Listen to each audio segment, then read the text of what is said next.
Hey, welcome back, everybody, to episode 8 of Brothers Trippin. We got Andrew and Josh here with me. And don't forget, you can follow us on YouTube right now. I still haven't gotten it figured out where to get it, how to get it on other stuff, but I will, I promise. Today, we're going to chat about Josh's family's trip to Scotland. Definitely some moments we want to hear about, like getting rear-ended. Discuss our favorite live sports moments we've experienced, and then tease episode 9, which we're excited about. We will have 2 extra guests with us for episode 9. And so, in any case, we will just get into this. So, Josh just returned from a trip to Scotland with his family, and it sounds like they had a whole lot of craziness happen to get to the good stuff. So, tell us about your trip, Josh.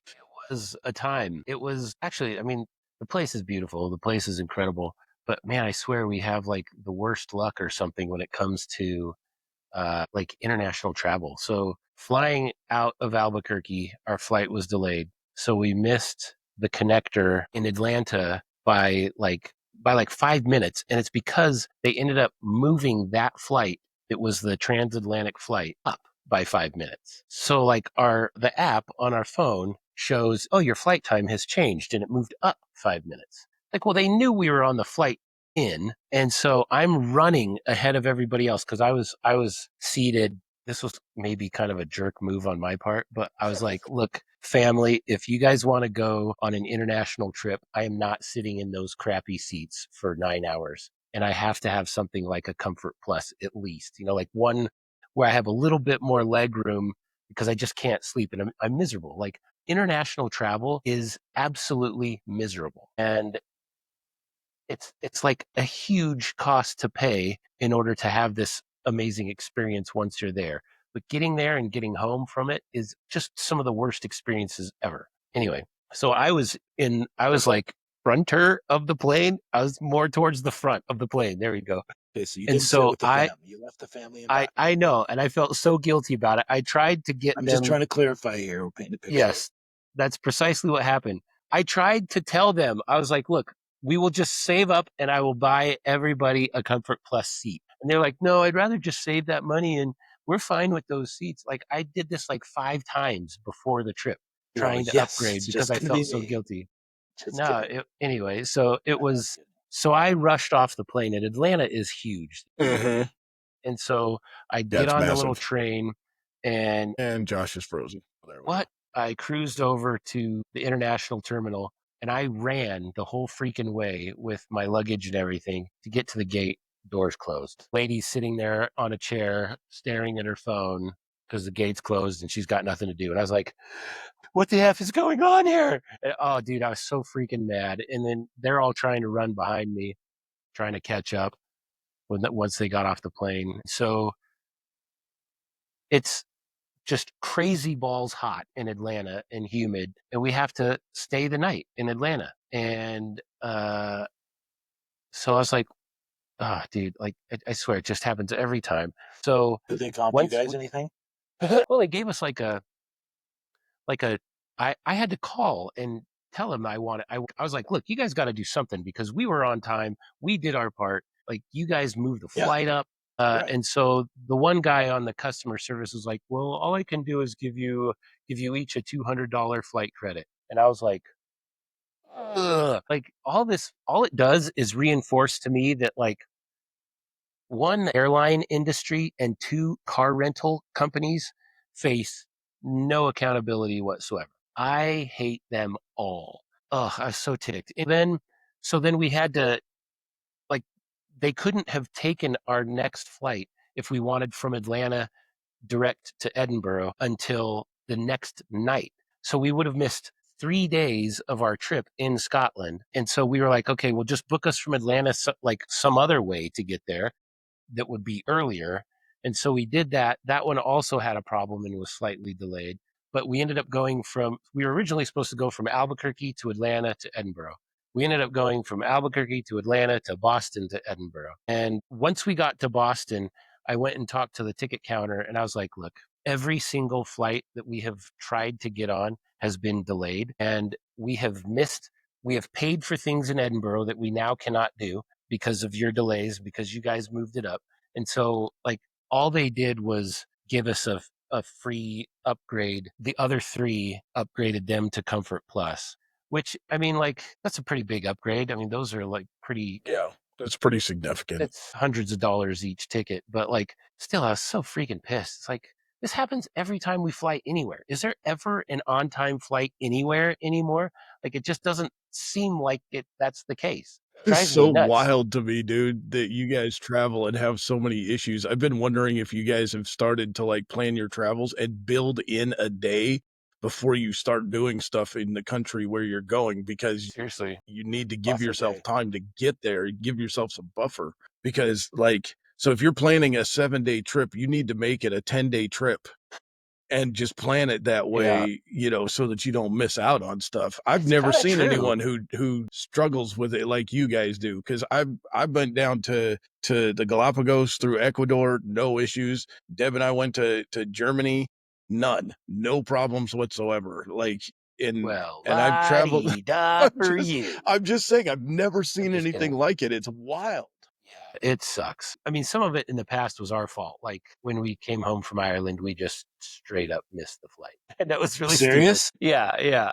That's why we had to Wait, stay in this Ireland. trip or the one before? No, like 2 or 3 years ago when we went Oh my for gosh, that's Heidi's hilarious. brother's I didn't wedding. realize that. Yeah, that was our fault. We drove up to Northern Ireland to see like Belfast and thought we had more time than we did. And we effed it up on the way back anyway. So yeah, and we also have this tendency to like put it in slots in our calendar where it's like we've got things on like the day after on each end. And it's like if it doesn't work out perfect, everything is screwed.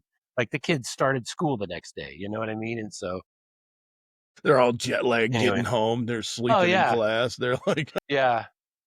But it's kind of like the only times we can fit it in, and so that's why it ends up happening that way. But anyway, so yeah, so like we missed out on a couple of things. Some of the other crappy things that happened was that we got the rental car just fine, and we were like Heidi's had experience driving on the other side of the road just based on our trip to Ireland, and so all of that was going just fine. But I will tell you, like Scotland's roads, the majority of their roads are insanely narrow. Like there's all sorts of places where it's just one lane total and you're taking turns getting through.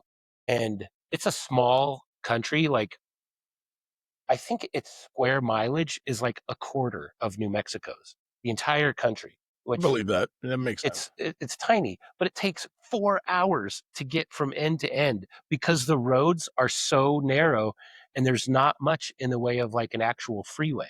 Mhm. And so like when we went to Edinburgh first and then we went to Glasgow and then we drove up to where the ferries are to catch the ferry over to the Isle of Skye. And that path getting from Glasgow to the ferries is all through like the middle of the island. And you don't get a shoulder. Like your shoulder is into the bushes or into a tree trunk. Like there's no shoulder. I'm talking like it's grass all the way up to the edge of the road. And if you make and so it's like the speed limit would be 60 on all of those, but nobody's going more than like 40 because the lanes are so narrow. So it takes forever to get anywhere. But maybe that was just all Americans or something, all tourists on that road. But nobody was going fast because it's like terrifying. You're like trying to pull in and to be as thin as you can. But anyway, so yeah, so That's we wild. while we were in Glasgow, we got no, yeah, Got Glasgow. rear-ended, We didn't you? got rear-ended. Yeah, on that was actually on what I guess what they would call their highway, trying to get into the town. Yeah, it was as we were pulling into Glasgow. We got rear-ended. Thankfully, nobody was hurt, but we were both Heidi and I both saw it coming, and I'm in the passenger seat looking at this, and Heidi tried to like get out of the way. Um, and my kids heard me say words that I've never said in front of them before. That's the other thing. Like the other problem with freaking car rentals is so we just got the charge for it on our credit card today. Like we have to pay and then they'll collect from the insurance and reimburse us. And I'm like, seems a little fishy like that will actually happen, but it dang well better. And it's just a nightmare. That we is almost insane. never we almost never ever get the car Insurance? rentals insurance, and like at the last minute we decided to this time thankfully, and so like that limited what they could take from us on the credit card, but it was just a fender bender. But we were in this like small, like not small but like mid-size Peugeot, and the lady was in like a BMW and her little SUV, almost nothing happened to that. And our like bumper is almost torn off and crap like that. So I don't know. That's You had to so pay for the crazy. bumper? What? You had to pay for the bumper? We have to pay for damages until they can collect from insurance and then they'll reimburse us Up to whatever order- your deductible was, I guess. up to whatever their insurance plan was that we bought. Yeah. That's wild. Well, that part makes sense. That part makes sense though. Well, kind of Because not the when you're part buying like where they insurance, charge you're only, us. but if you get in an accident, you have to pay up to a certain amount, and then they cover the rest. So that's what you're talking about. Well, sort of. I mean, like either way, our insurance would have covered it if we didn't buy insurance. Really, what the insurance does is limit what budget can take from us. But budget, like that's the part that drives me nuts. Like I understand that this is how it works, but it's a stupid way to work. Like that like customers allow this system to exist the way it does. Like, wait a minute, I I'm just use buying Turo insurance and now. I'm still the one that has to pay out just to guarantee that you get your money. No, I'm paying insurance so I don't have to pay out. You Right. go get the freaking money from them and leave us alone. That's why I gave you this extra money. That's what pisses me off. Like, I see what you're saying. anyway, it just like crap like that. But anyway, I just use Turo now. do you really? Although I don't know if you can use Turo on internet. What is that? What's Turo? It's like Airbnb for cars. Yeah. Okay. Interesting. Yes, You'll have to explain that one to me because I pretty cool. definitely I've I never didn't ever like had a the single problem with it. I didn't like the process of getting that rental car in Vegas. I should have. I mean, it was my own fault because I thought to myself, I don't need the car for 3 days in Vegas. I'm not going to rent it to just that park it in a wouldn't have worked. garage. Yeah, it that wouldn't have worked because it's one way. One way. I mean, they Gotcha. want their money back. You can with Turo. There's all sorts of ways. Like you can pay extra and just leave, like have a prearranged spot where you leave it and they'll go get it. Like one of Heidi's other brothers has like a whole fleet of cars that he does on Turo. But can you leave it that far away? Like hundreds of. I mean, honestly, I to think Salt Lake. yeah, probably not. But like you would just have to arrange that ahead of time with them. Yeah. You know what I mean? Because like he's done it where they'll leave it like in the next town and he'll go get it, and it's like okay. Does he have any self-driving cars in this fleet yet? I don't think so. I would be Just curious. surprised. Those are just barely becoming legal. Yeah. Yeah, I don't know, honestly. But the other crappy thing that happened, so the very last day that we're going to be there, so we stayed on the mainland side of the Isle of Skye, and then the plan was on the last day to drive back to Edinburgh. The next morning, leave from Edinburgh to come home. And that night, the night before we fly home, we were going. Have you guys heard of the Royal Edinburgh military tattoo? I've seen videos of it. It's cool as heck looking. Dude. Well, we had tickets to it, and they always advertise like we do this show come rain or shine. Well, and it's gone on for 75 years, this military tattoo. So Andrew, it's this huge set of performances of different like military bands in this huge arena. They march out of the Edinburgh Castle into this big arena. So you'll have like hundreds of bagpipers and the drums and dancers, and you've got like US military bands that play in it. It's just like this incredibly awesome show. There's fireworks, there's dancing, there's clogging, there's all sorts of cool stuff with it.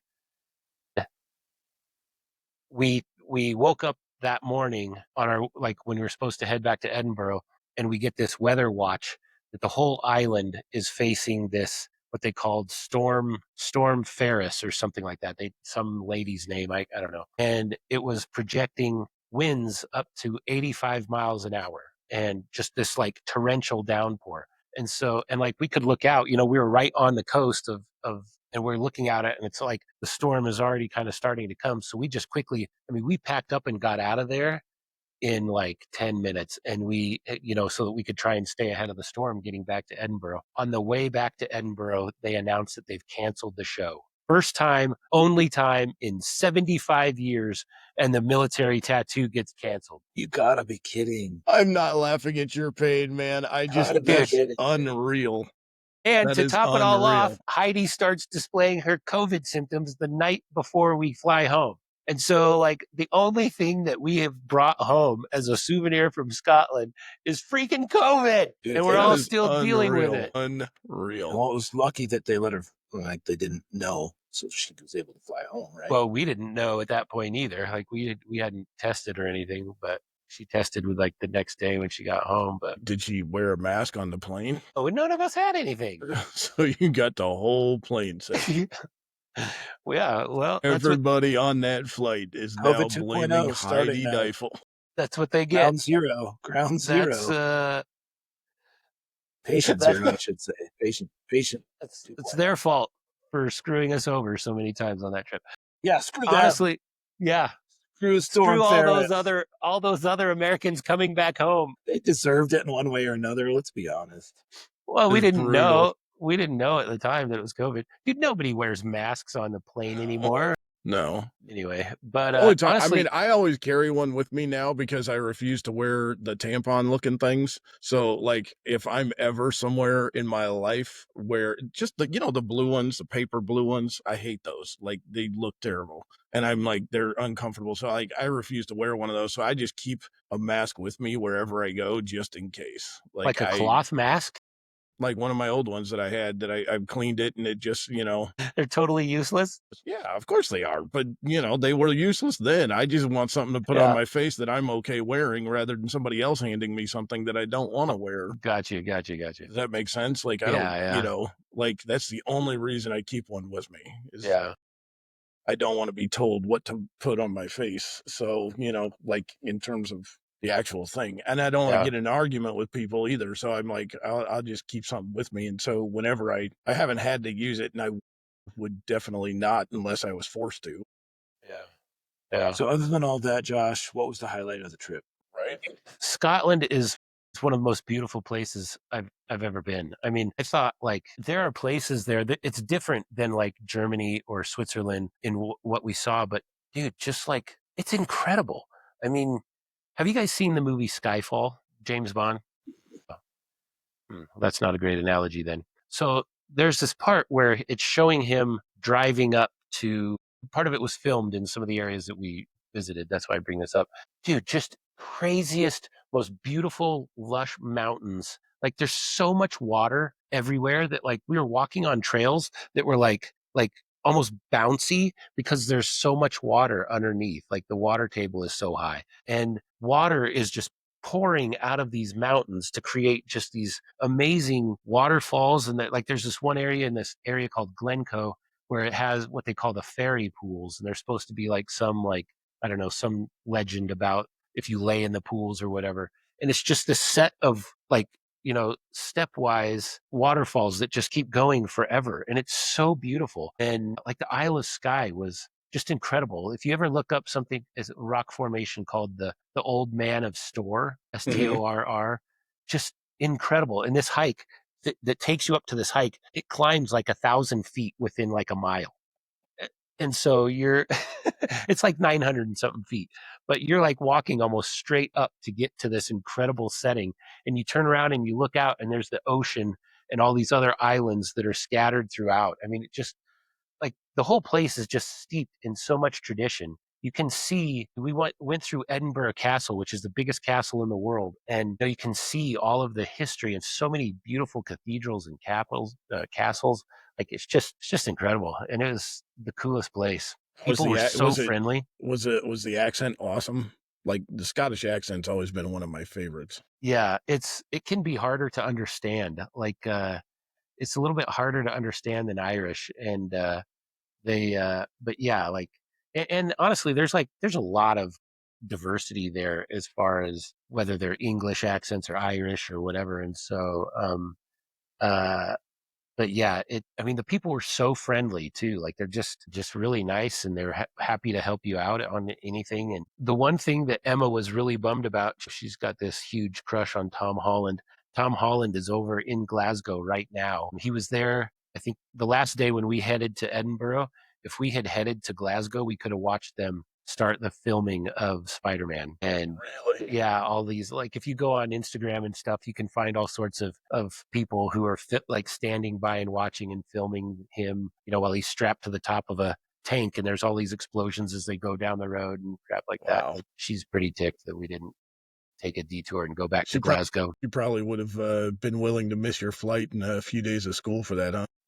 Yeah, jump the guardrail. Tom, I love you, Tom Holland, he's a heartbreaker, man. dude. Isn't he dating somebody? But He he's was dating engaged to Zendaya. Zendaya. Are they Okay, engaged? I think they that's are what I thought. engaged. Yeah, I was thinking of her. Like I was thinking it was her, but yeah, that's awesome. So yeah, it's a beautiful place. We were going to try and since we missed the military tattoo, we were going to try and replace it with going to a Scottish Premier League soccer team that was scheduled for the same night, but that was all sold out, so we couldn't do that either. So I was just going to ask you, like, if there was any discussion around like soccer or football, in Scotland, like what that was like, or if you guys saw any evidence of like fans, or like not I don't know, tons.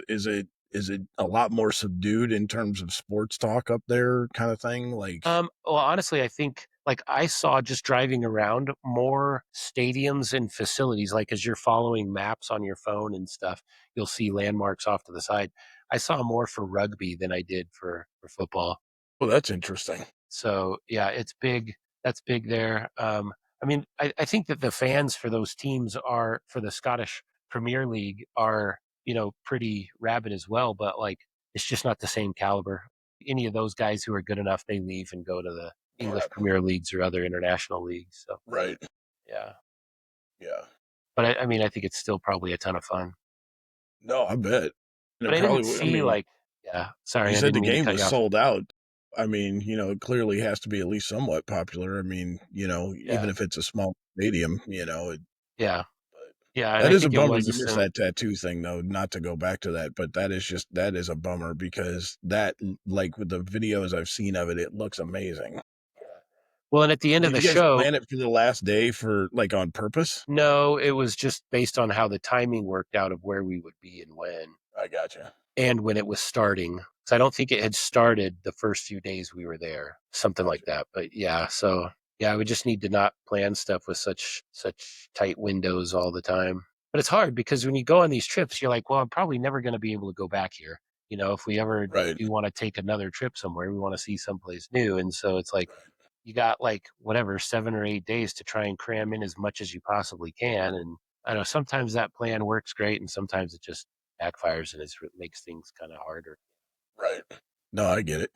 Completely understand that. So, but it was fun. Well, moving on. I did. I didn't actually come up with this idea. I found it somewhere else. So, but I thought it was kind of a cool thing because, like, not necessarily like the trip or anything, but live sports moments is something I don't know if we've talked about yet on the show. So, things you've seen live that you thought were like the coolest moments you've experienced in sports. So, I thought that was a cool idea. Yeah. Any you guys got any thoughts? Because I know kind of where I'm going, but I don't want to dominate the So, conversation. so you had to be there in person, or you could watch it live in on TV. I think it's talking the question, the way I was thinking about it in my head is you being there, like actually being in person for it. But if you have another one, like, I mean, those moments can be just as amazing, like if you're in the right place with the right people. So, I mean, whatever you wanted to contribute is totally awesome. So, because mine's a little bit different too, based on the fact that I got to coach for 20 years. So I got to see some really cool stuff that wouldn't matter to anybody else, but was huge for me. So, if that makes sense. I think So, I think Why don't we each take turns and give their top three then? go for it, Andrew. Well, I haven't been to a ton of live events that were like groundbreaking or that like I would consider the highlights of sporting events that I've seen on TV. There's been, I mean, so that kind of changes things for me because I mean, I've been to a lot of, well, yeah, I mean, one of the things, honestly, this is going to be kind of crazy, Aaron, is that the championship game at Rice Eccles that you guys played was still the best football game I've ever seen in my life. yes, agreed. I mean, to say that about a high school football game is kind of nuts. Who It did you was play? absolutely Mountain phenomenal. Crest.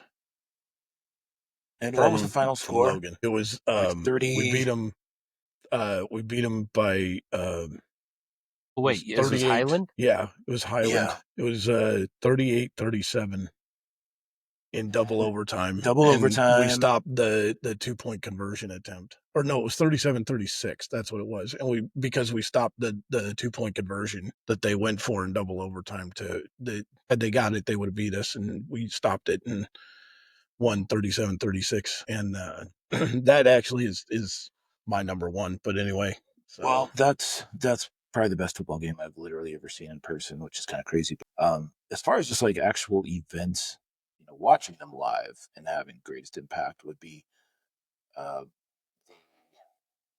probably the 1995 national championship game against Florida. Definitely. That was Definitely. like life changing. And I was gone for the year before. I was gone for the two best years in Nebraska You were football gone history. for the I got you. You Yes. were gone So for I missed the I win missed the against Florida Miami. State loss, and then I missed the win against Miami. That's right. And I got back like a few weeks before they played Florida. So and I missed that whole season, which is super bummy. But that game itself was absolutely mind blowing.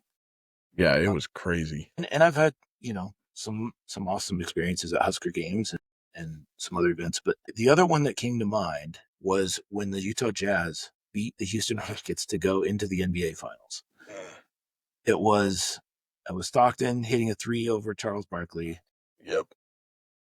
Me and Morgan and Gad and Terry and Dave Cheney were all watching that game in our living room. And we went absolutely berserk. We ran outside screaming at the top of our lungs. It was like 10, 11 at night when it ended, whatever. And it was just mayhem. And we couldn't believe it happened. And of course, they lost to the Bulls in the finals for the next 2 years. But Yep. at that moment, it was like you knew the Jazz were the best team in the NBA. And we all felt like they were anyway.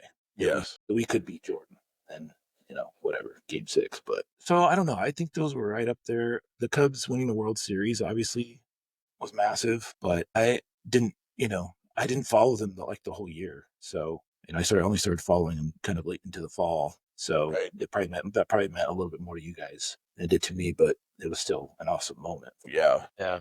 Yeah. So Those are good choices. What about you, Josh? So I think one of the coolest events, and I just totally lucked out getting to go to this event, was I got to watch the U.S. men's hockey team play Belarus in the Olympics when they came to Salt Lake. Awesome. That was Right. when I had just gotten home, remember, Andrew? And I was out visiting you in West Valley, and the game was about to start. And I was like, no, I'm just going to go over there because it was at the E Center, which was right by your house. I was like, I'm just going to go over there and see if I can get somebody with it, like straggling in with a ticket.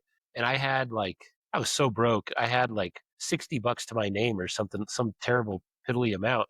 And I was walking around asking people if they had an extra ticket, and the game had already started, and nobody had anything, and there was finally there was nobody around anymore. So I was like, ah, man. And so I just start walking back to my car, and there's these three people who come walking up. It's three or four. It's a dude and like two or three other women. And I was like, hey, do you guys have an extra ticket? And the dude was like, he's like, yeah, I got one ticket. It's going to cost you $100.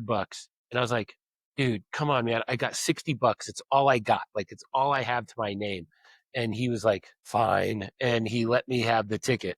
And it was weird because his four tickets were broken up by twos. So it was like him and one woman, and then this woman and me. And I didn't know her. I didn't have a Hey, camera. baby. I didn't have anything. Like, I didn't have a cell phone. Like, cell phones didn't even have cameras back then. And I was just like giddy beside myself, like, because I'd just come home from living in Canada for 2 years where hockey was huge, and I was right around the Detroit area. And so, like, this was when Brett Hull and Chris Chelios were still on the team, and, they played for the Red Wings. And, I'm just like going, like, I didn't even like realize the fact that this girl was some like international girl who was kind of attractive. I didn't pay attention to her one bit. And I'm just like, this is so cool. I can't believe I'm in here. And dude, like, the whole arena was just, I mean, it's the most electric anything has ever felt as far as like a gathering like that. It was so freaking awesome. And the whole thing just went nuts. And, I was like, oh man, I wish I had a camera or something to capture this. And the girl goes, here, you can take pictures with my camera. And so I was like, she's just taking pictures like crazy. And she's like, give me email. I will send them to you. Yeah, no, never heard from her again, but she probably like gets home and is like, what the crap are all these pictures on my phone, on my camera? But that was just like the coolest event. I think the U.S. beat them like 12-1 or something like that. I mean, it was My a goodness. absolute, yeah, they just destroyed them. Holy cow. Belarus was terrible. Belarus was barely, I think, surviving as a country still at that point. But Right. so that was probably the coolest one that I've ever been to. I do remember my first University of Utah football game. I was just a kid. I was probably like 10. We went with dad. I can't remember who else was there, but all I remember was that like before the game started, it was cold. Before the game started, everybody stood up and started cheering and like whistling and stuff like that. And I was like, I couldn't see anything that was going on. And do you guys remember this? Were you I guys there? Do don't. you know what I I'm don't. talking about? So some woman went streaking onto the field and laid Nope. down on the I U. do remember that. Yep, I do Were you remember that. there? Yes. You were there? Yes. Yeah. Yes. And so like Yep. dad is like covering my eyes while he's like and I was like, what's going on? I had no That is idea what was going legit on. too. I remember that. I He's remember like, Dad don't covered don't your look, eyes. son. And then he's all just I never got those No, I pictures do either. remember that. I gave Nope. him my email as well, and I never got those pictures either. She came out of I the have north end camera. zone. She came Something out like of the that. She north had a end zone trench coat on. and had a trench coat on, Yeah, and then she stripped the trench coat off and ran to the U and laid and laid down, down on the U. and then ran towards the south end zone where they picked her up and Yeah. arrested her or Security whatever. guards like, But I got her. I got her, guys. I that's got her. exactly what. That's exactly I'm it. here, everyone. You I'm guys, here to save you the guys day. are great. I'm gonna go get her. I had totally forgotten about that, dude. That's hilarious. Yeah, Holy yeah. smokes. So that's a good memorable one. And then I think one of the last ones, I mean, obviously, as far as watching it on TV, the Cubs World Series, that whole thing, like that whole season, I was paying so close attention. I just knew that this was their year. As far as actually being there, Heidi and I went to Chicago a couple years after we were married, and we went to one of the games during that 2009 season when it was the actual like 100-year anniversary, and everybody thought this is going to be the year. That was the Bartman year, right? Bartman year. Yeah. Yeah. And so we went to this game. Carlos Zambrano pitched, and the Cubs won. We were freezing. Like we both had to buy stuff because we were so cold and unprepared also. But the Cubs won in 10 innings, 1-0 on an Alfonso Soriano like bloop single that scored a guy in. And we were just, the whole crowd just went nuts. Like everybody just felt like, see, it's our year. This is destiny. Right. Thanks, Bartman. I'm just kidding. No, I'm just kidding. But I don't blame. I don't blame him at all. I don't blame him at all. That guy. Oh my gosh. Yeah, it sucks for him. But anyway, so Yeah, that was pretty memorable because that was the year that they were supposed to win it, the 100-year anniversary season, and I was there with Heidi, Yep. which she didn't care at all about baseball up It's until then. crazy to think there was another 7 years before they finally won it, right? Because that was 2009 and they won it in 2016, right? That's Yeah. wild. Yep. It didn't feel like it, because thinking back on it, like it felt like that year, the Bartman year, only happened like 2 years before. You know what I'm saying? Like in my mind, that's the way my mind remembers that, but it's Yeah. not. There was a big It was a long time. big gap in there. Yeah. Yeah. Well, and there were like those like 2 or 3 years leading up to 16, they were terrible because Theo was just stockpiling. He fire saled everything and then basically he burnt it to the ground to start over again. Yeah. And I think what this is kind of off topic, but Chris Bosio, their pitching coach, was masterful during those 3 years. There were so many pitchers that he rehabbed who had been pitching terrible, and then the Cubs got them, and he turned them around and turned them into all of these prospects because they would start having these really good years under the pitching coach Chris Bosio, and then that's how they were able to stockpile the talent that they got. That's how they got guys like Rizzo and others because Bryant. Yeah, El Mago. Oh my gosh, the guy who he was a shortstop when El Mago went to second base, and he was the Addison Russell. Addison Russell. Yeah, the guy who like was the wife abuser. Right. But he was an incredible talent. Yeah. Anyway, so yeah, a lot of those guys came because Bosio spent those years rehabbing those pitchers and selling them off, trading them off for groups of prospects. Wonder where Bosio's at now. Probably in Milwaukee. No, he's still seriously, he's still somewhere. I can't remember where he is. Anyway, sorry for the sidetrack. I'm gonna look it up. You go, Aaron. So I had fun with this, like this whole idea. Like I've seen a bunch of different stuff in person, and none of it, like on a national level in terms of like importance. Like I haven't seen an NFL playoff game or a college football playoff game or anything like that. But for me, there's been a bunch of different events. One of the ones that I remember the most, and that was actually kind of my number three, was when we went to Lincoln and we watched them play Oklahoma in the freezing Yeah, cold. forgot about I that. I mean, was that thinking was an about that. Yeah. incredible live experience, I thought. Yeah, And for and that it was matter, just the us game three. was, yeah, and it was 7-7 through most of the game, and then we scored 14 points like in quick succession in the fourth quarter, and the place was just going berserk. And it was like -13 degrees. We were Yeah. freezing. But when they scored those two touchdowns, I don't remember being cold in the slightest. Like I just remember being so pumped. And that was one of my favorite moments that I've ever had was with you guys at that game.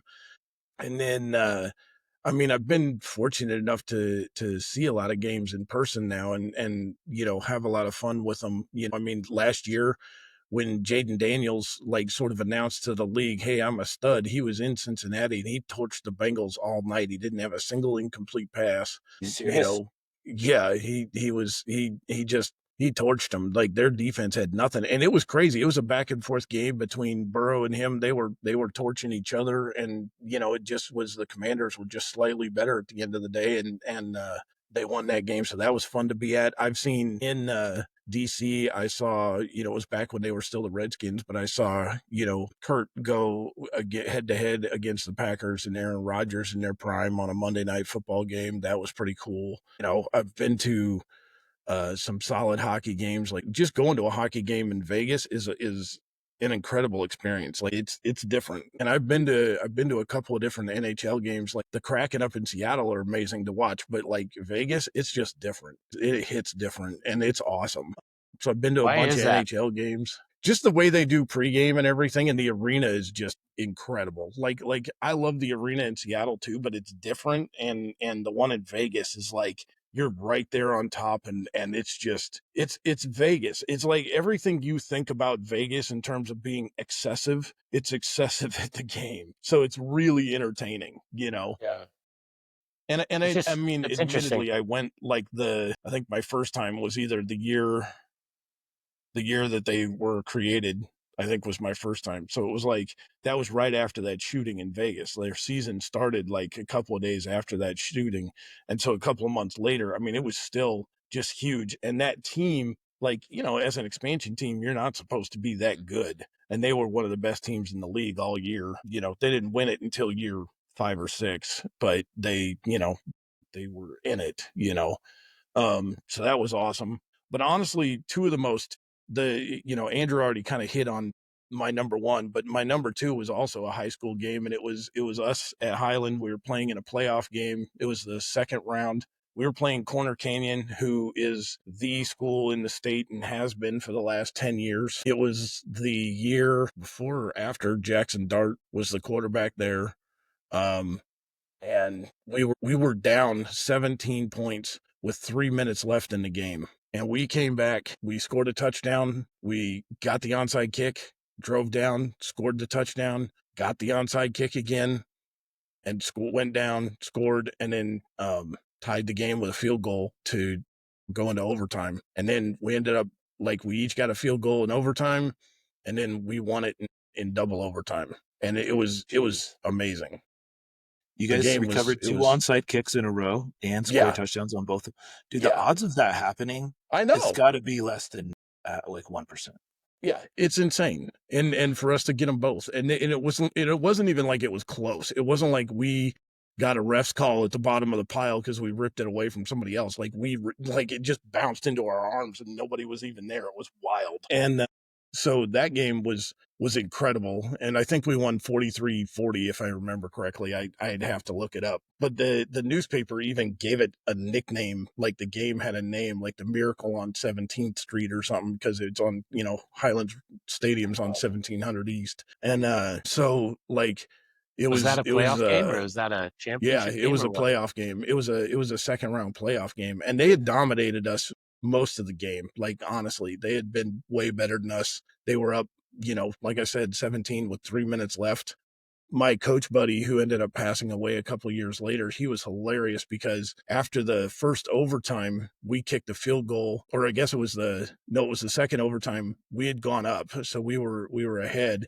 and when we scored, he thought we'd won. So he's like, because they get their possession after ours, so he's running on the field as if we've won, and I'm running after him, and I like grab him, and I'm like, Coach, and he's like, get your arm off me. We just won it. I'm like, Coach, they still have the ball. He's like, crap, and because he just lost track and stuff.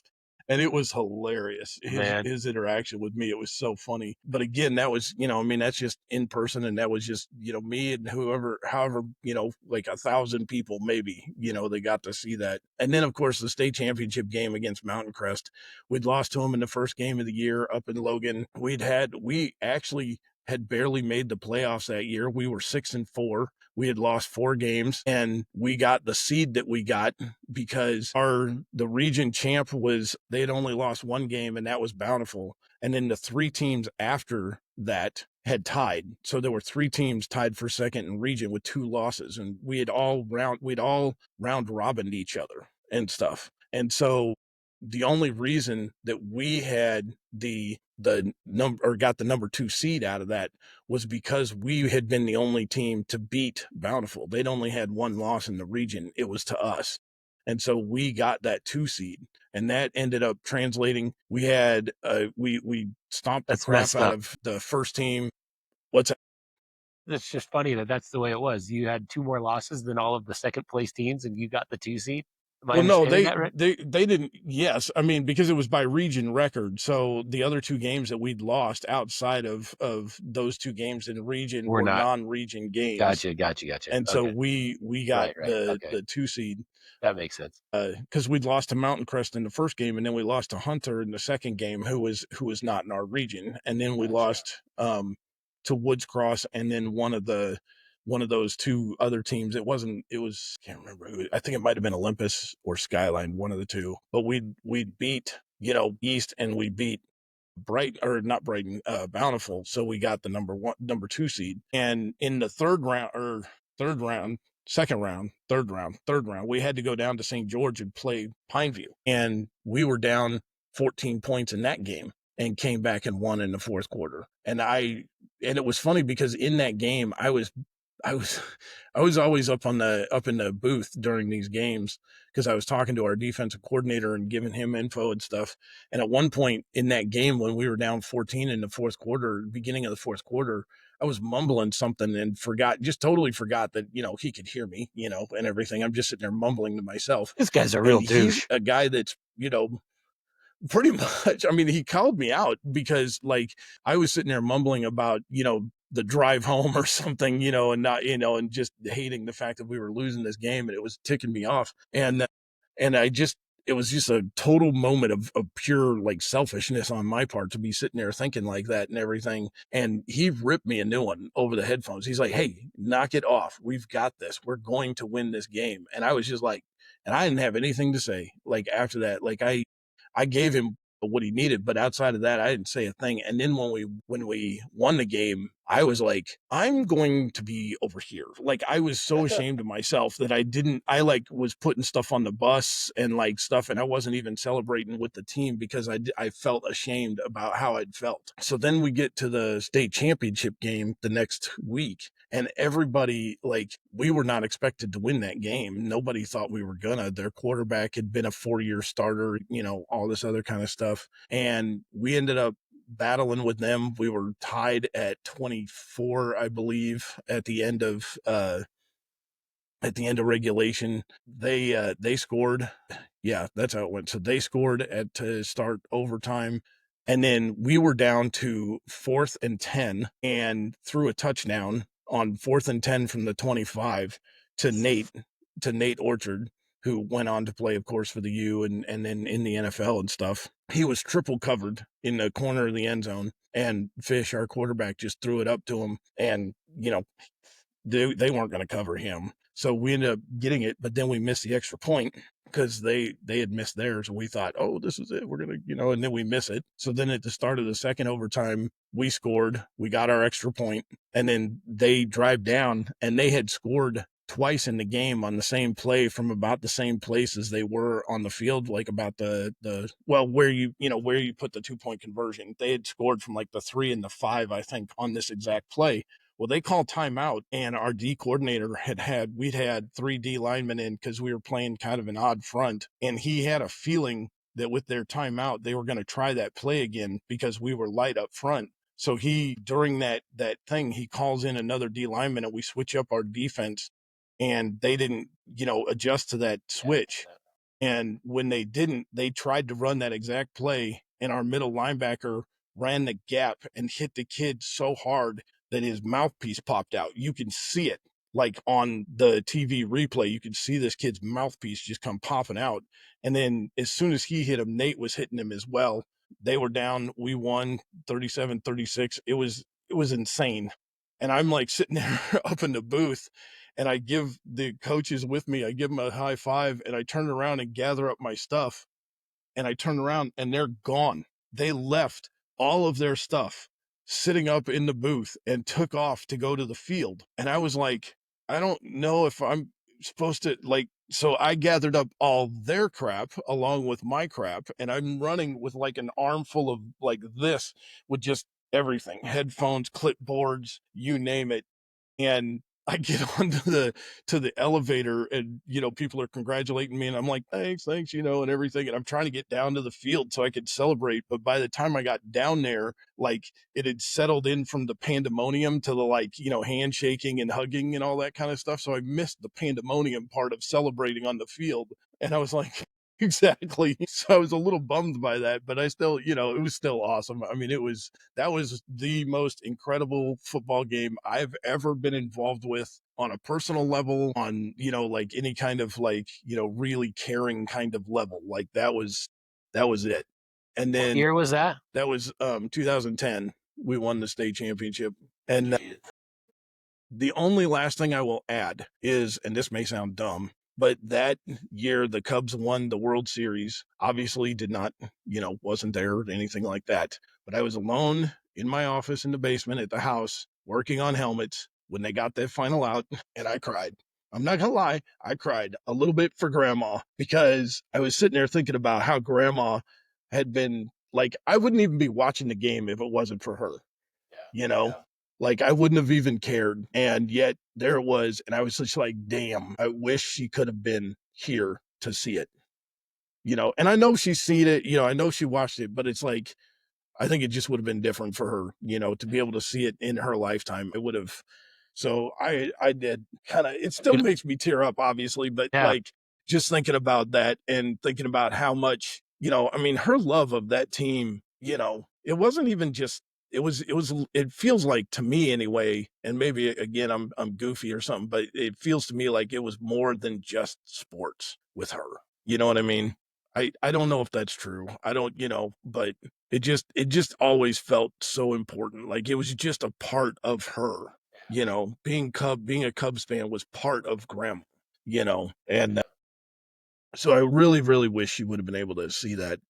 But I enjoyed that moment for her. It was incredible. So You it's hard to that celebrate by yourself, but dude, no, I get it. Like, I was in PT school when that happened, and I I shed tears too, man. And I remember thinking, this one's for you, Grandma. yeah, Like, she was the first time I heard the phrase "die hard fan" was in reference to her, and I didn't know what that meant. I was a kid, right, I was a little kid, and I was like, "What is we talking about? Why are we talking about death?" right. But yeah, and it's funny because, like, my PT class knew that I was this big Cubs fan, and so the next day, when we walk into class, they all just, like, stopped.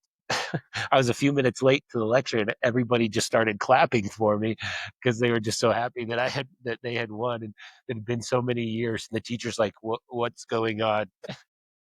It's That's pretty so funny. funny.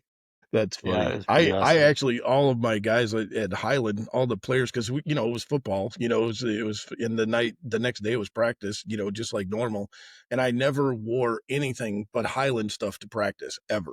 Like I was that guy, right? Like I did not wear anything else. And that day I wore a Cubs hat to practice, and they all knew it. Like they all knew I was a Cubs fan because I was talking about it. I was talking smack the whole time, all the way through, and everything.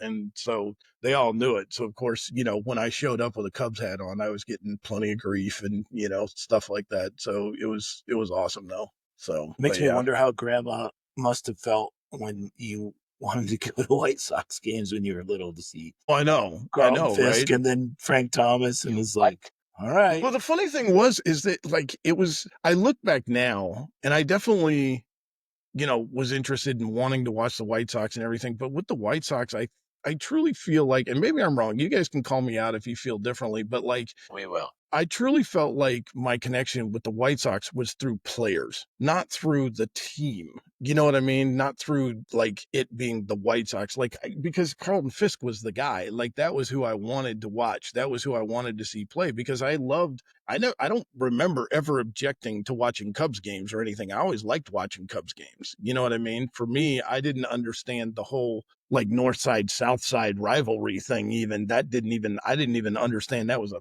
thing until I got into my mid teenage years, and stuff. So like I always feel like I was a Cubs fan and then I was a White Sox fan because of player A, Carlton Fisk or Frank Thomas or, I mean, we followed them both growing up, yeah. Yeah, but I thought we did. But but I mean, I think your love of the White Sox was definitely more player centric than team centric. Like if Carlton Fisk had been traded or Frank Thomas yeah, played for somebody I else, feel like I would have wanted to know who he was playing for and I would have followed you him probably would wherever have he still followed was. him. Yeah. Did you like Carlton Fisk when he was with the Red Sox? Well, he got traded in what, the early 80s, so I was like 9, I wanna say. I was like 7 or 8 or 9, so Why did I you like him? there was just something about him, just the way he kinda carried himself, his toughness, and I always thought, I mean, look at what I do now, like, the equipment to me was the coolest stuff ever, like, in baseball, if you got to wear all that crap, and then I grew up and started playing baseball and realizing, I don't know if I wanna be in all this crap, you know what I mean? That's the only position I was any halfway decent at was when I played catcher. And It's ironically, it is the only position I never played in a little league baseball game. The only one. I played every other position at some point in a little league baseball game, but I never played catcher. And it's funny because I was always jealous. I kind of wanted to do it, but then I was like, I don't know if I want to be in that stuff in this heat and this humid. You know what I mean? Like it just, So it was ironic. But yeah. So I don't know. There was just something good about him. times. Loved the Yeah. the way he hit and the way he just kind of looked and controlled games behind the plate. Just seemed like one of those old school grumpy, Mhm. tough as nails kind of player. I remember when we went to that game at Comiskey, or no, it was in Anaheim, I think it was in wasn't it? California. You're Yeah, talking about the Anaheim. Angels game we went in California, Uh-huh. right? Yeah, and he hit a home run, or Frank Thomas did. One of them hit a Well, home in run. when we went to because when we went to California, because of the trip that Andrew and I earned for selling newspapers, we went to the Angels White Sox for opening day of whatever year that was. I think it was like 89. And the White Sox ended up absolutely being trash that year. They were terrible. They won like 66 games or something. It was bad. So not But much they has changed. won opening day against the Angels, and Fisk went 3 for 5 with a home run, a triple, and a double. He didn't get a single, so he would have completed the cycle. Or it was the Fisk opposite. got a It, triple? it was one or the other. I can't remember, but yes, I think he got a triple. I know it's shocking, right? Like the man was not fast. No. No, but I do think he had a triple that day. He was missing one hit to make the cycle. He Uh, went 3 for 5 and missed I'm one gonna hit, guess and that but was he the triple. I Maybe not. mean, that would be the logical thing, and maybe I'm wrong. I'll have to look it up because I'm guessing I can look up, his. Yeah. Could have been on an air. You never know. So, but then it wouldn't have Honestly, been like scored as a hit. You know what I mean? If it was an error. So, Fisk is the kind of guy who looks like he was born at 50 years old. Like yeah, he just has that look about him. Like he was yes, never a child. He was never a 20-year-old. He was right. always in his he's and ready to fight you in an alley. Even when you watch that replay of him with the Red Sox waving the ball fair, He's he's old. He still, looks yeah, old. he looks old. Yeah. And that was Yeah. that was not even halfway through his career, That's crazy. you know? So yeah, he was definitely that guy. Did he play into his 40s? No. Yeah. He played forever. Yeah. And he's still alive, last I Yeah. checked. I remember in that game you trying to get his autograph for He us, walked and there was right just by this. me. Well, no, there was like a crowd of people, Oh, and that you were was like, that was at Comiskey. "Oh, That was was it?" later at Comiskey. Yeah, because I tried it in Anaheim when we were there too, because we waited out by where they loaded the buses after the game. And so I was standing there, I was right up I hate front that. and had my baseball or whatever it was that I was going to have him sign, and walked right by me. Didn't even, I mean, he walked right by everybody. Like he Yeah, didn't even look as if there were people around him, you know? And then you're that right. There was a sucks. time at Comiskey when we were trying to get it, and he just went on by, and it was like, This crowd of people. Yeah, I think that's so messed up. I hate that. I gotta be honest. Like, I understand that it probably gets annoying at some point, but dude, like, I don't know. It just seems different. For you're a well, I professional look athlete, like, now and I'm like I look at the guys when they're doing like all the spring or not spring, the fall camp shots where you see the teams and then they let the fans in to watch, practice or whatever. I'm just like, you can't sign all these autographs. You would be here until tomorrow, like if you literally signed yeah, autographs, and stuff. And so I just, if they give one or two autographs or whatever handful of autographs, like I'm good with it. You know what I mean? yeah, Like just something, because you just literally can't sit there and sign forever. There's so many people that are all, I mean, they got people like I was watching the first episode of Hard Knocks with the Bills, and they got dudes who are standing 5 rows back using a fishing pole basically to hang stuff down in front of them to have them sign it. I'm like, there's no answer for that. You know what I I just mean? Like, think there's, think you don't. So one, you've got the paid contracts, right? You got the paid deals where you sign stuff Mhm. because you're getting paid to do Yeah. it. I totally like. I get all that. And in fact, when in the 2017 year when we were at spring training and Javi Baez was still on the team, Javi didn't come out, but like his representative, whatever, some guy who was like a PR guy for the team, came out with signed. Like I still have it with a signed picture, but you could tell it was one that he just like mass signed. He would just go through and sign them all. Like that's super awesome. I was totally fine with that. But like, stop signing it for the weirdo adults. Get the weirdo adults out of there, like me, Mm. and just sign it for the kids. Like that's really all I want. Like I just think Andrew and I did enjoy watching you attempt to get autographs in St. Louis that year. We were sitting there I felt enjoying like a watching. pedophile sitting there like, I know you're only 18 playing professional baseball and I'm 40. You want to get in my van? Pushing the little kids out Dude, of the way. honestly, it's weird. I know. I feel ashamed of myself almost trying that. But when the kids are there, it's like that's what I think is kind of messed up when like you've got all these kids in front of you. Like there were times when I swear Cody Bellinger in that game would just stare at those kids and be like, "Nope, not giving you this ball." I was like, "Dude, what an a-hole," Like I don't know. Yeah, But that's messed up.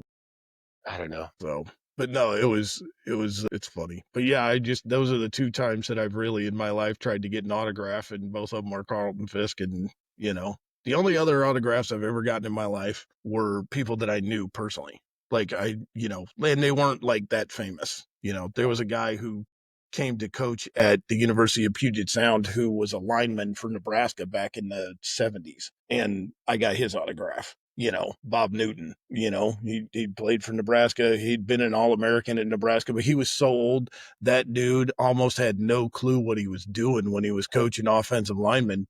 But I was like, he played for Nebraska. I'm gonna get his autograph on something, and stuff. So I found an old base or an old football card of his and had him sign it for me. So I But still have the So ball that Curtis got Sammy Sosa to sign. really Yeah, that corner one right there. nice. Sammy Sosa and Frank Thomas are both on Oh, that. wow, that's Yeah, awesome. Holy that's cool. cow.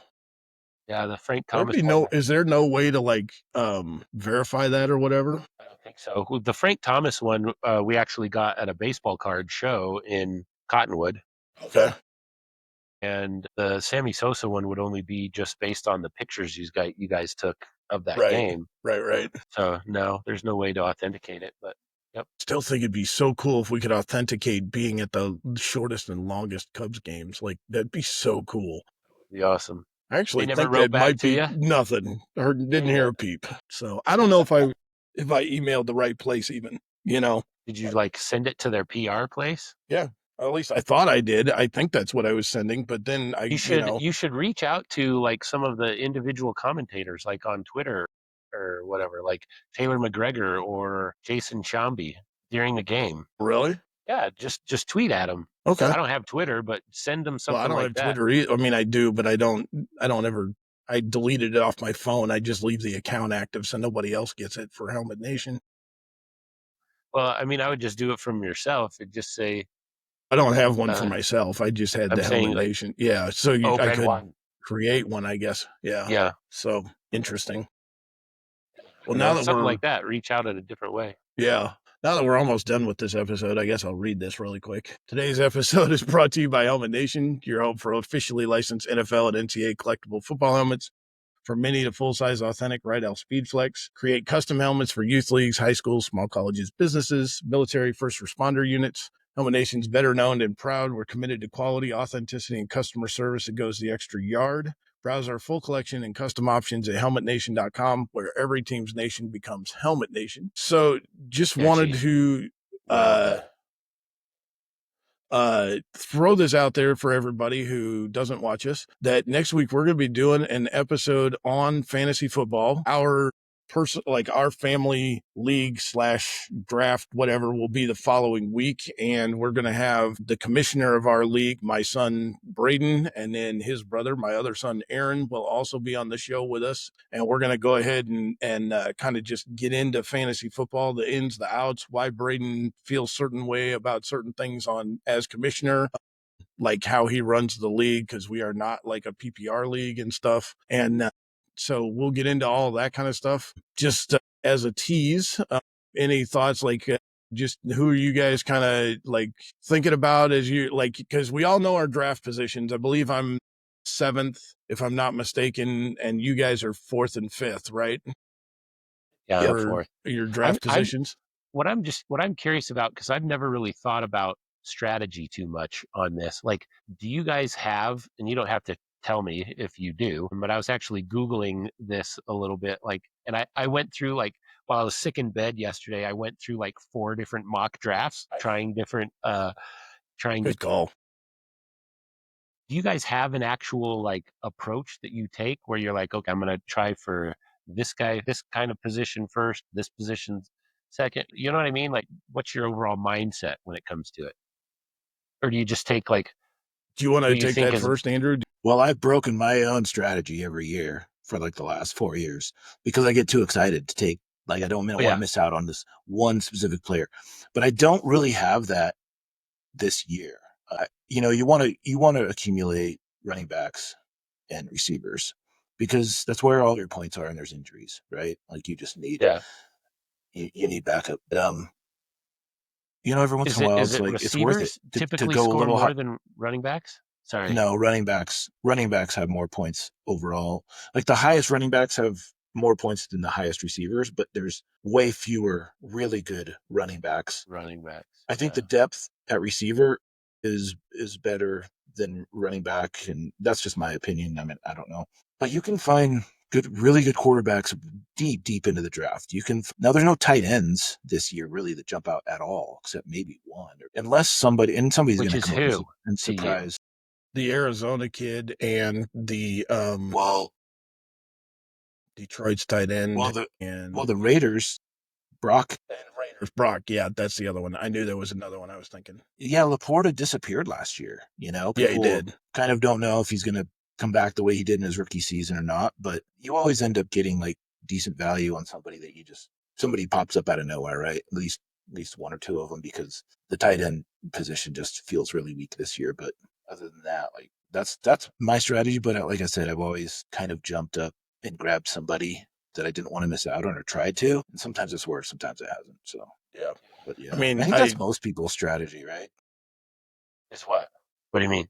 I think sometimes Accumulate it can at running be. back and receiver while you I can. mean, I think sometimes it can be affected by if you are a PPR league or not, because those will change your strategy. Like if you have a receiver who might only get 50 yards a game, but he makes 9 catches, you take that Yeah. guy because that's Yeah. going to get you nine points on top of whatever else he does. And so because Braden runs the league in such a way that we don't get the points per carry, points per reception kind of stuff, because he's trying to, I think for Braden, he likes it to match more on if they're actually being productive in the game, then they be productive in the fantasy game, so he wants to see them getting yards, getting first downs, getting touchdowns, rather than just accumulating catches. Because you, like in a PPC league, good heavens, you could have a backup running back who carries the ball 13 times for 26 yards and no touchdowns, and you get 15 points out of that guy, and so he doesn't like that. And I'm kind of with him. Like I tend to like that better, but yeah, I mean, myself, I do what Andrew does. I basically want to load up. I try to get running backs. I've tried a couple of different things. Like one year when Mahomes was hot, I drafted him in the first round just because he was like quarterbacks you can find quarterbacks, even lower division, lower level quarterbacks will still get you 20 points a game. But like Mahomes was scoring like 38 points all the time, 38, 40 points, in his game. So one year I tried drafting him. That didn't work. I finished, I think, like third to last or something. And another year I drafted Kelsey early, not in the first round. I would never do that, but I drafted him in like the second, maybe, or third round, and it was way too early to be drafting a tight end. It was dumb. So I've tried some different things, and none of it's worked. And ironically, last year was the first time I ever won fantasy football for any league I've ever been in. And it was in the league that I'm in with Braden and his hockey team. He just needed somebody to fill a seat so he could have 12 guys. And I get into the draft and it's a 12-person league, and these people clearly had no clue. These people did not play fantasy football very often. And because somebody drafted Laporta at like number 5 overall, yeah. And I was just like, wow. And I managed to get load up on running backs at pick 10. So it was me and then 4 picks and then me again. I got Saquon Barkley in my first round, and I got Jahmyr Gibbs in the second round. And I rode those two to the championship, basically, because they were killing it. Like all year, I was riding those two, and I ended up, I think, losing 4 times total on the year, but I managed to get those 2 guys, which I just don't see happening, especially not in a 10-person league. Shouldn't happen in a 12-person league, frankly. They should have been gone like in the top 5 in that league. Where's drafting? Where is he drafting? So since none of us have the number 1 pick, who would you guys take number 1? Are you guys okay divulging that? Or if not, that's fine. I'll say who I would take. I'm just curious who would be at the top of your list. Let me see here. No, Mick. Mick is Mick's drafting. Okay, so this is the father of Aaron's best friend, Nick. So his mom and dad are both in the league. Nancy actually cares and does a pretty good job, and she will beat you if you're not paying attention during the season. And she's drafting will not third. Trade with you. No. Mick is a total renegade. What he does is out there. So who knows what he's going to do? He's got the 1 pick, and then Aaron, is second. Aaron's got the second pick. Is that Nick? Okay. Is that the Chiara guy? Yes. It's the family's last name is Chiara. So Mick and Nick and Nancy. And they all have Chiara in their name somewhere. So at least I think they do. No, Nick changed his to Majestic K or something.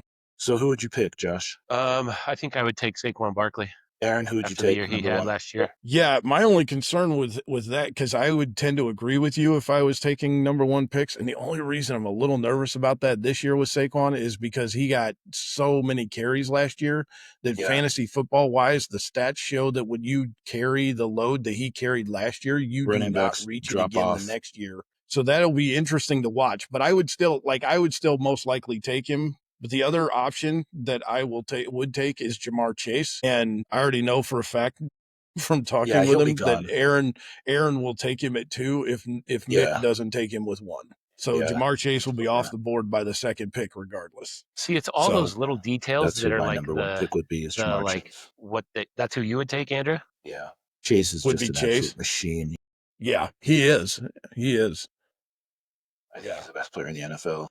I agree. I agree. And I actually like to the point where I get irritated with people talking about Justin Jefferson being the best like receiver. I don't have He's anything freaking against Justin close. Jefferson He's freaking personally, close, dude. but I'm like, Chase But is the he's got a man. rookie quarterback throwing to him. Yeah. I mean, in Yeah. essence, See, JJ that's all. McCarthy's a It's all rookie those little quarterback. details that I don't know how to figure out. All Well, I those things, mean, like, well, now he's got a everybody rookie thought, quarterback, but unless everybody thought Jefferson would have a down year last year because he Yeah. had the Niners backup quarterback.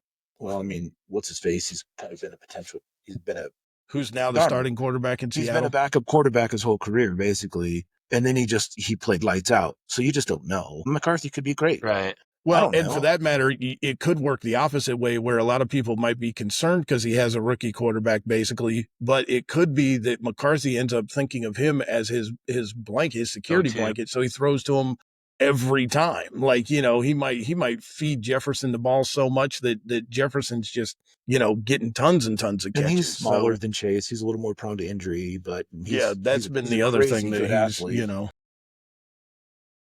And Barkley, Barkley's gonna probably have another great year, but like I think he'll have another great year. I'm not quite it sure is he'll be what true. he was Like if last you year, just but look at trends, yeah, any running back that has they've rarely had been able to string 2 or 3 great years together when he had the most carries by far last year yeah. of any year he's played. The other guy you might want to think about, like in terms of running backs, that is not going to be valued very highly, but I think is going to be a top running back in the league is the Omarion Hampton kid with the Chargers, because I think they're going to lean on him hard. And the fact that he's in that Michigan, Jim Harbaugh run the ball offense and stuff, like that kid, he may not be He's a high on the rookie, isn't list. he? Yeah, Yeah, that's what he's I'm right. saying. Like a lot of people Same will with Jonty. discount him, and so Genty, he'll be an interesting Genty's one. gonna be a load, dude.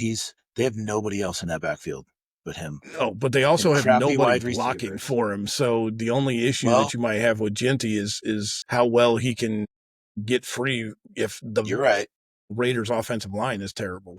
I mean, I guess they have Bowers. Bowers is like a receiver for them rather than. Yeah, they do have a But better quarterback. You got to give it to the dude, Raiders. Like Who is it now? yeah, it's it's the Geno. Seahawks old court. Yeah, Geno It's Smith. Coretta? No. Yes, they pulled him out. They pulled him out of his That's a retirement nice home. pull right there. Out of the retirement home. How did that No, guy it's even ever win a Heisman? Oh, Geno Smith. Yeah, how did he? That's terrible. Geno Smith actually has looked pretty freaking good the last couple of years. Yeah. So he's somewhat mobile. He's a little bit mobile. I mean, He's decently mobile, and his only issue is that he does hang on to the ball too long. But it also, like, he was constantly like Seattle's offensive line was horrible last year too, so he was constantly getting sacked. So but he'll get you yards, and now that he's with Pete again, I think that's where he's going to flourish. So I wouldn't be surprised to see him put together a solid year. So but So do you guys? there's some Sorry, guys. Go ahead. sorry. We got to figure that part out. We're constantly talking over you guys. I No, you're apologize. good. Do you typically, just in your own strategy, say, okay, if round one I got my top receiver, round two I go for my best running back possible, or do you not necessarily take that approach? I kind of do, actually. it depends Yeah, on I mean, who's still available. That exactly. might be another running back or another receiver. So Right. you might get two in a row if someone really good or who you value Like, is still yeah, available in like round in two that, that you normally wouldn't have thought was still there. right. Yeah, that's the only key. That's because normally I try to do that, but like last year in that other league, because I got Barkley in the first round and Gibbs was still available when it came around to me again in the second round, I was like, oh, I'm taking him. Like I was like, That's I'll work nuts. on running receivers later, and I had to go like almost 20 picks. I had to go like 16 picks before I got a receiver because of the snake draft. So it was like, I got those two running backs and then had to wait. And I didn't have like all year. I don't even remember necessarily who I had, but they weren't like great receivers, but I had those two just significantly amazing running backs. And so, but if Gibbs hadn't been available, I probably would have tried to snag the best receiver available that I could have found. So I think the other reason too was that I have Aaron teasing me about it all the time, but I have a personal, like a bit of a little man crush on Amon-Ra St. Brown for the Lions. So like if I can get Amon-Ra, I'll take him, and he got snapped up in the draft last year, both drafts before I got a chance to pick him. So, I was like, all right, well, I'm looking elsewhere. So. Yeah. But I have a yeah. man crush on everybody who plays for the Lions right now. Right? I love the do like Lions. the I Lions a really lot. enjoy Coach. watching them play football, and I Yeah. love Dan Campbell. Like, I seriously Same. have a huge man crush on Dan Campbell. That guy makes me want to Man run crush. Can through we a get him on our wall just at podcast? Can we home, make that right? happen? Wouldn't that be amazing? Oh my goodness. We should start a new podcast called Man Crush and just talk about like manly, awesome things and what they do and what makes them so cool as a man. Shoot, we could make that a segment on this podcast. We could do that. Who's your Be man funny. crush of the week? That would be cool. We should do that. But Man crush yeah, of the seriously, I would you know what? I might have to figure out how to write a letter to him and see if we could, talk him into getting on our podcast. Or just We're have up him to give like us 12 tickets to a views. game. I mean, come on. How hard is that? Jeez. No, that guy, he just listening to him talk after the man, they could be interviewing him like sitting in the team room, and he makes me want to get up and like run through walls and stuff. Like, I'd do anything for that guy. Whoa, Or He's join, just, getting a or join little him in the far cold here. plunge. well, I don't know if Either I'd do one. Or in anything. the hot I'd sauna. be scared to, like do something with heights for him if he was asking that. If he was like, go up to the roof of Ford Field and rappel in. This is getting weirder and weirder. Need you to be our halftime entertainment. That's so no, but I'm excited. I think we'll have a good time with and if you guys come up with any questions, like let me know and we'll throw them at Braden and make Braden do a lot of explaining. So No, I mean, I don't have a problem with the league. I don't either necessarily. something I I'm just, fine. I'm fine with either way. I think sometime it would be fun to explore. Like if I know there's other leagues with, and I don't even know what they're called. Just have completely different rules that are kind of like out there a little bit. Might be fun to do sometime. I've heard In about addition these to leagues where this. they have two quarterbacks, and I'm like, The Survivor League thing sounds kind of fun. how does that work? The Survivor League stuff, how does that work? I think it's similar to you have a what do you call it? Like you pick the matchup that you feel most confident. Okay. Or actually, I don't know if they do it this way. It might be that, or it might be like whoever your opponent is, you have to win that week to advance. And then, like regular fantasy scoring? yeah, I think so. And then what? You're just out for the rest of the year. So if you lose in week 1, you don't play any more fantasy football? No, there's it's more. I don't think it's single elimination. There isn't like if you're doing like betting on, if you're in a Survivor League thing for betting purposes, then it is just a single elimination. Okay. Like you pick the one matchup of the week that you feel is like a no-brainer. It's like, but you can't pick the same team twice. Yes. Okay. I've heard about that. Yeah. And then whoever makes it the farthest ends up winning. You know what else I think would be kind of fascinating would be to be in a dynasty league. I think that might be interesting. Oh yeah, we talked about that. Yeah. Yeah. Where you keep would you be draft interesting, new yeah. kids with new, rookies, you trade people like, you act more like a real GM, I think that would be interesting. That would be fascinating to start. Like, I don't know. Maybe we talk to Braden and see if he'd be interested in hosting it, like being the guy of a, dynasty league, and we find guys who are like wanting to go that route, and we get in enough guys to create a league like that. Aren't those the ones where Yeah. you've got like a certain budget each year and you make trades and stuff like that based on that budget? Yeah. And Stuff like like the that. longer you keep a player, the more expensive they get. Yeah.